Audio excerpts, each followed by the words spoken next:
கலைஞர் நூற்றாண்டு நினைவு வரைவு திறப்பு விழா நிகழ்ச்சியை வரவேற்பு ஆற்றிருக்கின்ற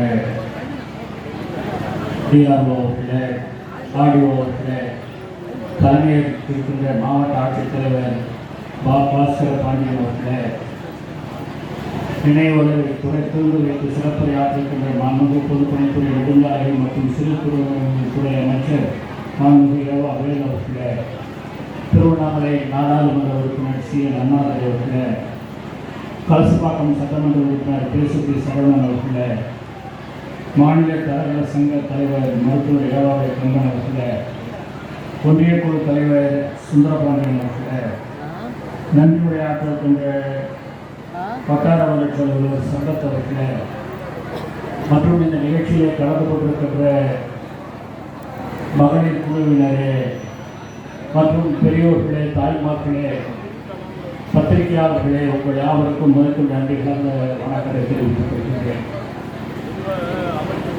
கலைஞர் நூற்றாண்டு விழாவை தமிழக முதல்வர் தளபதி மு.க. ஸ்டாலின் அவர்கள் ஓராண்டு காலமாக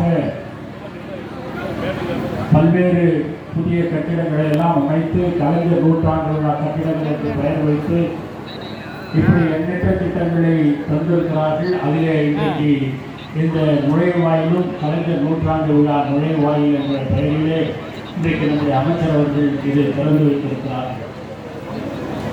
தலைவர் கலைஞர் அவர்கள் தமிழகத்தின் முதலமைச்சராக 5 முறை ஆட்சியை பொறுப்பேற்றிருக்கிறார் என்றால் ஏழை எளிய மக்களுக்காக அவர் கொண்டு வந்த திட்டங்கள் தான் இன்றைக்கு இந்தியாவிலேயே தமிழகம்தான் சிறந்த மாநிலம் என்று எல்லோராலும் பாராட்டப்படக்கூடிய அளவிற்கு நம்முடைய மாநிலம் உயர்ந்திருக்கிறது என்றால் அதற்கு காரணம் தலைவர் கலைஞர் அவர்கள் தான்.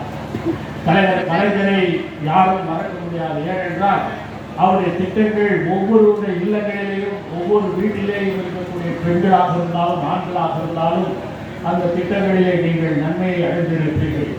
அப்படி தந்தை கலைஞர் அவர்கள் பார்த்து பார்த்து மக்களுக்காக திட்டங்களை ஆற்றிய ஒரு முதல்வர் என்ற வகையில் தான் இந்தியாவிலேயே தலைவர் கலைஞர் அவர்கள் ஒரு சிறப்பையே சாதனைகள் செய்திருக்கிற காரணத்தால் தான் இன்றைக்கு கலைஞர் நாணயம் என்கின்ற அந்த நாணயத்தை 100 ரூபாய் நாணயத்தை மத்திய அமைச்சர் இன்றைக்கு வெளியிட்டிருக்கிறார் என்றால் அதிலே தெரியும் கலைஞருடைய புகழ் அகில இந்திய அளவிலே உயர்ந்திருக்கிறது என்பது. ஆகவே தலைவர் கலைஞரை போல ஒரு தலைவருக்கு வேறு யாருமே நூற்றாண்டு விழாக்களை கொண்டாட முடியாது என்ற அளவிற்கு சிறப்பாக நம்முடைய கழகத்தின் சார்பாக அரசின் சார்பாக பல திட்டங்கள் நிறைவேற்றப்பட்டிருக்கின்றன. இன்றைக்கு இந்த புதுப்பாளையம் பகுதியிலே இந்த திட்டங்கள் எல்லாம் நல்ல முறையிலே நிறைவேற்றப்பட்டிருக்கிறதுனால் கடந்த 10 ஆண்டு காலம் பார்த்தீங்கன்னா ஏதாவது கிராமத்தில் ஒரு பணி நடைபெற்றதா கிடையாது. ஆனால் இன்றைக்கி கிராமத்தில் சிமெண்ட் சாலையாக இருந்தாலும் சரி, தார சாலையாக இருந்தாலும் சரி, எல்லா கட்டிடங்களாக இருந்தாலும் எல்லாமே இன்றைக்கு இந்த 3 ஆண்டு காலத்திலே நம்முடைய தளபதி மு.க. ஸ்டாலின் ஆட்சி பொறுப்பேற்று அப்படி எண்ணற்ற திட்டங்களை கொடுத்திருக்கிறார்கள். அதைத்தான் நம்முடைய அமைச்சர்கள் திறந்திருக்கிறார்கள். இங்கே நம்முடைய சட்டமன்ற உறுப்பினர் இந்த திட்டங்களை பெறுவதற்கு அவர் அனைத்து அதிகாரிகளும் சந்தித்து அவைகளை பெற்றுத் தந்திருக்கிறார்கள். ஆகவே கலைஞரை போல தளபதி மு.க. ஸ்டாலினுடைய ஆட்சி இன்றைக்கு இந்தியாவிலேயே சிறந்த ஆட்சி என்று நிதி மூலமாகவே பாராட்டப்படக்கூடிய ஆட்சியாக இன்றைக்கு நம்முடைய ஆட்சி விளங்கிக் கொண்டிருக்கிறது என்றால் அது மக்களாக நீங்கள் அளித்த தீர்ப்பு.